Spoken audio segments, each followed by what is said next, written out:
किसी जगह एक कौवे ने अपना छोटा सा घर बना रखा था, जहाँ वो रात को क़याम करता और दिन को अपने खाने पीने का एहतमाम करता था।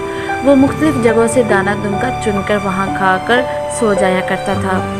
एक दिन ऐसा हुआ कि कौवा दिन के वक्त अपना पेट भरने की खातिर एक ऐसी जगह पर जा पहुँचा जहाँ बहुत ज़्यादा पानी था और पानी के इर्द गिर्द थोड़ा सा गोश्त मौजूद था। कौवे ने पहले अपनी प्यास बुझाने के लिए पानी में चोंच डाली।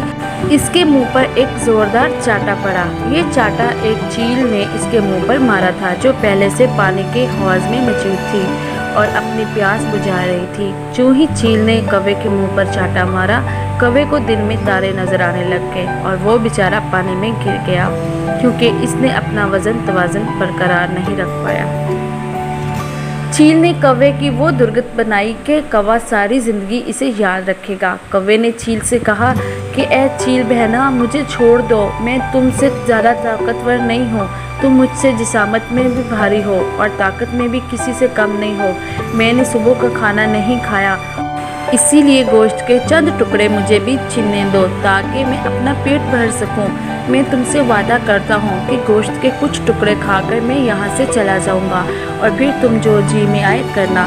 चील चुपके से कौवे की बातें सुनती रही, फिर बोली कि ए कौवे, तुम रोज़ाना यहाँ आते हो, सब कुछ हड़प कर जाते हो, दूसरे जानवरों का कुछ भी नहीं होता यहाँ। आज मुझसे वादा करो कि अपना हिस्सा लेकर यहाँ से चले जाओगे और दूसरे जानवरों के लिए भी दाना दुनका या गोश्त छोड़ जाओगे। कौवे ने चील की बात मानते हुए इससे वादा किया कि आइंदा जो चील कहेगी वो वैसा ही करेगा। चील ने सोचा कि अब कौवे को जाने दिया जाए, क्योंकि इसकी काफ़ी दुर्गत बन चुकी है और इसकी ये कमबख्ती कम है क्या कि मैंने दूसरे जानवरों की खातिर कौवे की काफ़ी बेइज्जती की है। चनाचा चील ने इंसाफ करते हुए कहा कि आज के दिन के लिए तुम इतना गोश्त ले जा सकते हो जितना कि तुम हजम कर सको। कल से तुमने जो वादा मुझसे किया है वो पूरा करना और सिर्फ अपने हिस्से का खाना ले जाना, ताकि दूसरे जानवर भी खाना खा सके। और कौवे ने एक मर्तबा फिर चील से वादा किया कि वो वैसा ही करेगा जो चील कहेगी। चनाचा कौवे ने थोड़ा सा गोश्त अपनी चोंच से उठाया और चील को खुदा हाफिज़ कहा और खुद उड़कर अपने घर पहुंच गया।